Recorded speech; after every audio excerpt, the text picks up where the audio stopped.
पंजाब हुकूमत की smoke control मुहिम सिर्फ इश्तिहारात तक महदूद, अमली इक़दामात न होने बराबर। स्मोक के हवाले से कमिश्नर लाहौर आईजी पंजाब के अहकामात भी शहरियों जमींदारों ने हवा में उड़ा दिए।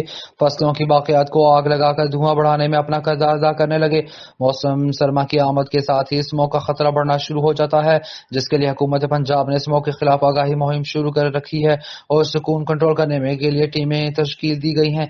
लेकिन इस मुहिम में हिस्सा लेने वाले सरकारी मुलाजमीन की नाकस कारकर्दगी की वजह से ये मुहिम बिल्कुल नाकाम होकर रह गई है।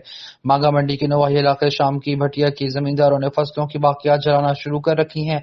फसलों की बाकियात न जलाने बारे में मांगा मंडी पुलिस की तरफ से मकामी तौर पर सोशल मीडिया पर मुहिम और बार बार ऐलानात भी करवाए गए, लेकिन शाम की भटिया की जमींदारों ने धान की बाकियात को दिन दिहाड़े आग लगा दी, जिनका धावा स्मोक कंट्रोल करने वाली टीमों का मुंह चढ़ा रहा है। दूसरी तरफ समाजी हलकों ने स्मोक पर काबू पाने के लिए हुकूमत पंजाब से सख्त इक़दाम करने का मुतालबा किया।